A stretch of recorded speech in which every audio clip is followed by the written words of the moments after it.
Welcome to the fifth tutorial of Spring AI Agentic Workflow Pattern series, wherein today we are going to discuss about the Evaluator Optimizer Pattern. So consider an example wherein you want to write the technical report. So once the initial version of report is ready, you usually submit it for the review. Now reviewer will try to review your report based on the predefined criteria, and if there is any improvement needed, the reviewer will provide those suggestions, based on which you will refine your report and again submit it to the reviewer. So this will goes on in loop until the final version of the report is ready, which meets all the predefined criteria. So this is what exactly is evaluator optimizer pattern when it comes to the AI. Now let's try to understand with the help of one simple diagram, wherein when it comes to this pattern, we have two main components. First one is the generator and second one is the evaluator. These are nothing but the two LLM calls that we will make during our application development. So based on the use case that we are trying to develop, user will submit the input request. So it will goes to the generator. The generator will generate the initial solution and submit it to the evaluator. Now, evaluator may have its own set of criteria. If all those are getting satisfied, we will finally send back the response to the user. If evaluator feels that some improvement is needed, it will provide the feedback to the generator. Now, generator will try to optimize the solution and then again it submits the generated solution to the evaluator. So this goes on in loop until the criteria that we have defined for our use case is satisfied. So once the optimized solution is generated, we are sending the response back to the user. So this is how the evaluator optimizer pattern works. Now coming to the implementation part, we have considered one real world example wherein we will be developing the smart email generator. So what this use case is, let's say you want to write an email. So you will provide the description or the criteria to our application, and based on which we will try to generate the email. Now coming to the project structure, this is how our project will look like, wherein we will be having the controller containing one endpoint using which our users will interact. Then we have the service class. Then we have the workflow class. This is the actual evaluator optimizer workflow. Then we have the set of DTOs that will be used throughout our application. And then we have the application YML and form.xml containing the project configuration. Now coming to the IntelliJ. So this is how our project will look like. Let's start with the form.xml. So here you will see we are making use of Java version 17 and the Spring AI version is 1.0.0, which is the stable version. Then we have added two dependency. First one is the Spring Boot starter web, using which we will be developing our REST APIs. Then we have the Spring AI starter model OpenAI, using which we will be interacting with LLM. In our case, we will be making use of Google Gemini APIs for the LLM calls. Then we have the Spring AI Bomb, which is useful for managing the Spring AI related dependency. Now coming to the application YML, we have defined the configuration that will be required for interacting with LLMs. So here you will see, first we have specified the API key, which will come from the environment variables. Now since we are going to interact with Google Gemini, we have configured the host, or the you can think of it as a base URL, which is required for interacting with Gemini APIs. Then we have defined the path which will get appended to this base URL, and we have specified the LLM model. In our case, we are making use of Google Gemini 2.0 Flash Experimental. Now coming to the classes, as I mentioned earlier, we have one controller class, then we have the service class, we have workflow class, and we have the set of DTOs. So with the help of controller, we will receive the request from the user, which will goes to the service class. Service class will forward it to the workflow class, and based on the response that we have received, it will be submitted back to the user. Workflow will send it to service class will send it to controller, and finally controller will return it back to the user. and throughout our application we will be using the set of DTOs that are defined here. So let's start with the controller. So when it comes to controller, we have created one simple endpoint, post endpoint, wherein we will receive our input request. So the base path for our application is API/email. Then we have created one REST endpoint of type post, which is denoted by this /generate. And when it comes to the user request, we have created one Java record, which is the email request, wherein user need to provide the set of fields like what type of email user want to write, like let's say job follow-up, what will be the recipient name to whom you are trying to send the email, what type of email you want to generate, let's say we want to follow up on the interview that we have given last week, so we can specify it inside the main message, and the tone preference, let's say we want to keep it professional, so we will specify that. Now once the response is received from the service class, we will send the response in the form of email response Java record that we have created. So when it comes to email response, it will contain the final email that was generated by the evaluator optimizer pattern, the number of improvement round it took to generate the optimized solution, and the process log. You can think of it as a log wherein it will showcase us the number of refinements that were done. Now when it comes to controller class, we have added the email service as the dependency. So once the input request is received, we will forward it to the email service, wherein we have defined this method generate email. Now coming to the email service class, so if you see this class, first we have wired the evaluator optimizer class with the help of constructor injection. Then we have the generate email method, whose responsibility is to send the request to the evaluator optimizer pattern, and once we receive the response, draft the response that we have to send it back to the user, which is nothing but the email response Java record that we had seen. So when our service class will send a request to the evaluator optimizer pattern, it will receive the response in this form, which is the email result class. So email result class contains the final email that the evaluator optimizer pattern generated, and it contains the improvement steps. So whenever our solution was optimized, it was maintaining the log inside this improvement steps.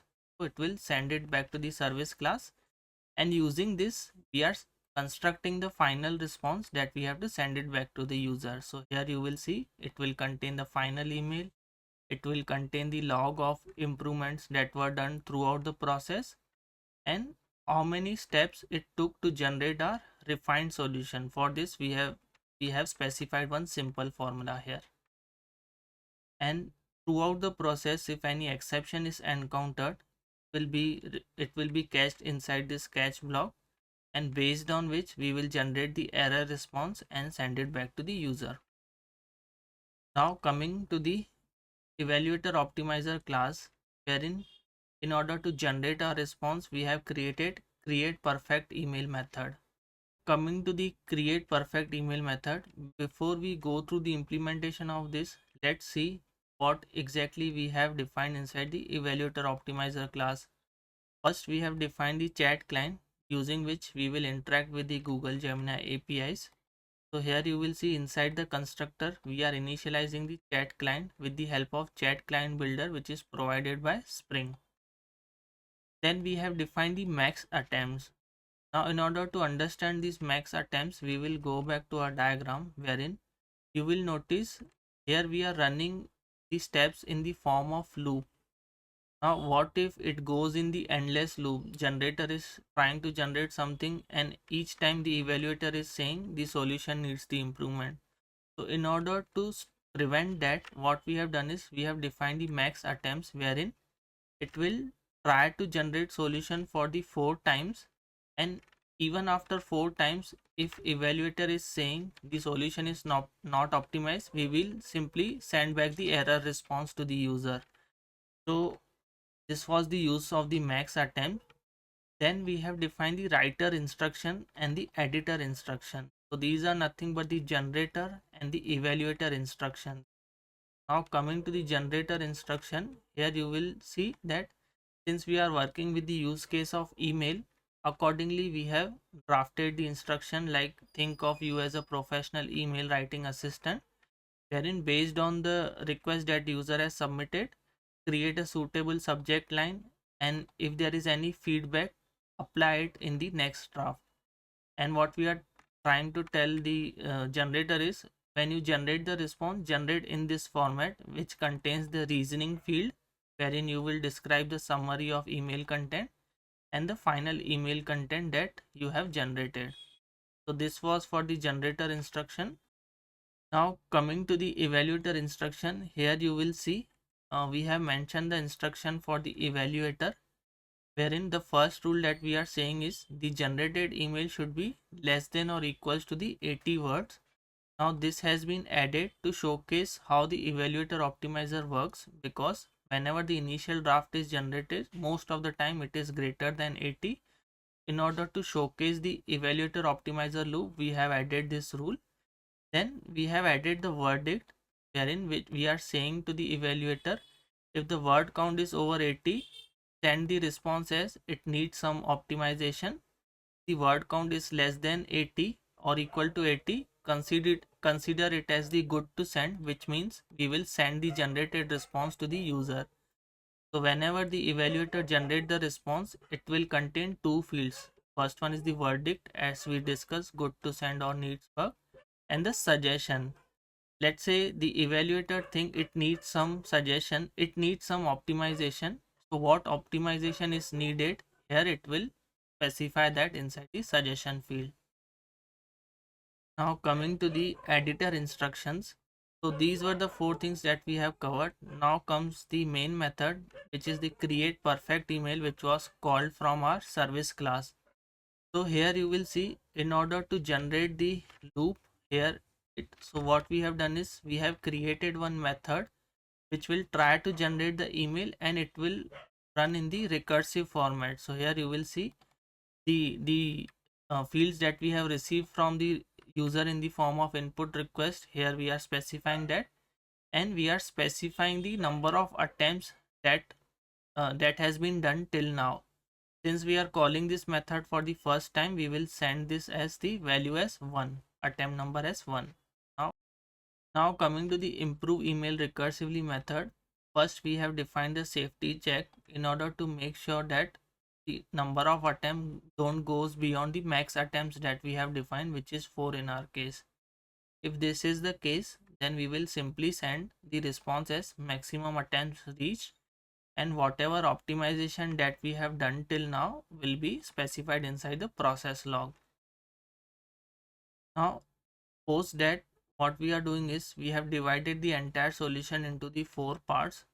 First, the generator will try to generate the initial solution, then it will send it to the evaluator for the review. If evaluator think the generated solution is good, we will finally send the response. If evaluator thinks that it needs some further optimization, this is where the step 4 will be done, wherein we will specify the improvements that are needed, and again we will call our improve email recursively method. So this will work like loop as we have described here. So now let's see each step in detail. First one is generator is trying to generate the email that the user has described, for which we have created the write email method. In here we have described the template or the prompt that we want to send it to the LLM.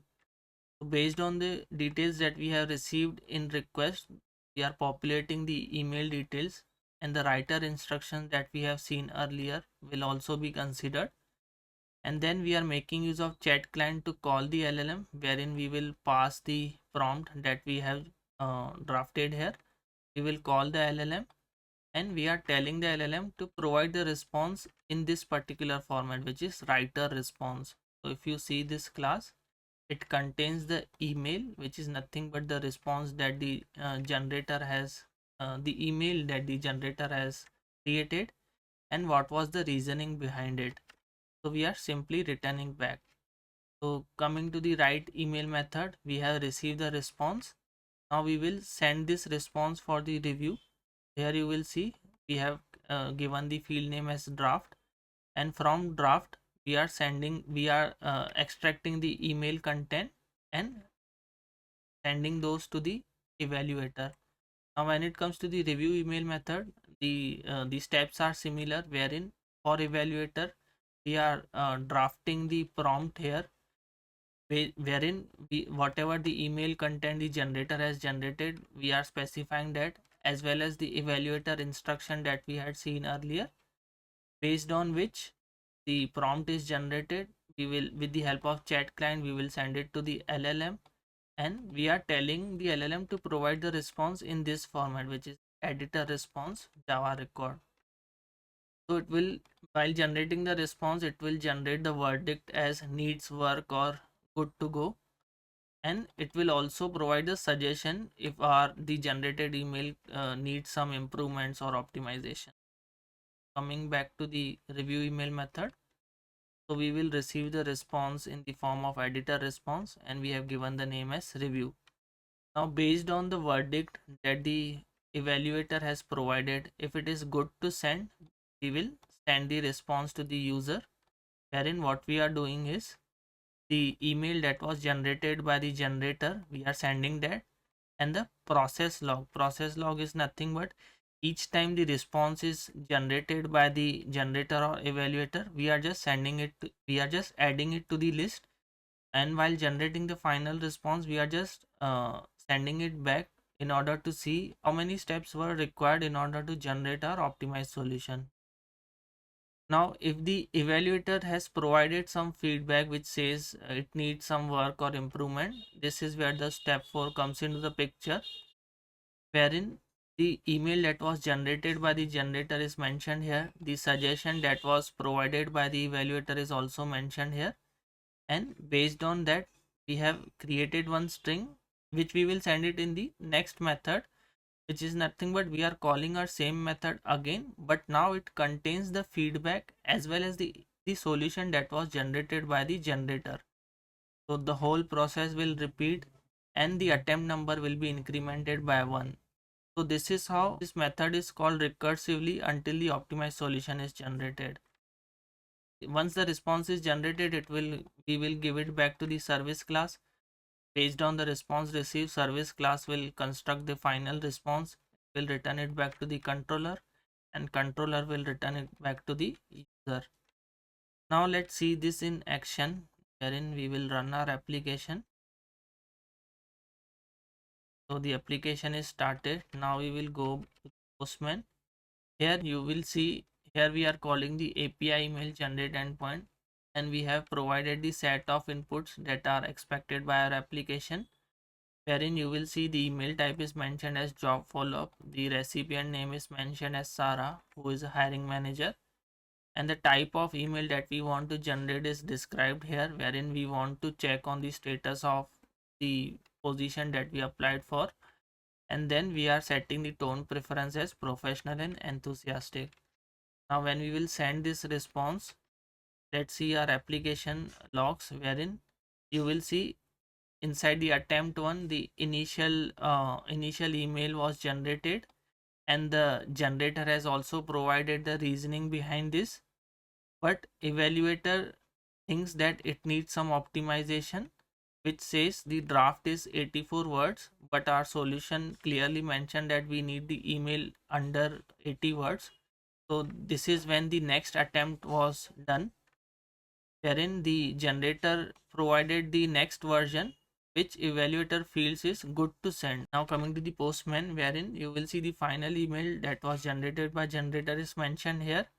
Since the whole process took one optimization, so improvement round is mentioned as 1, and the process log that we were seeing earlier contains the log entries. First one was the initial draft that was created by generator, then editor or evaluator provided some feedback, then generator generated the next solution which was considered as good to go. This is where the entry is mentioned. So this is how the evaluator optimizer pattern works in real life. uh, so for this we have created the detailed article which you can go through, wherein we have described the same example that we have discussed during this tutorial. Also, the source code for the same is uploaded on GitHub, so you can try it out if you are interested. So that was all regarding the evaluator optimizer pattern. I hope you found it useful.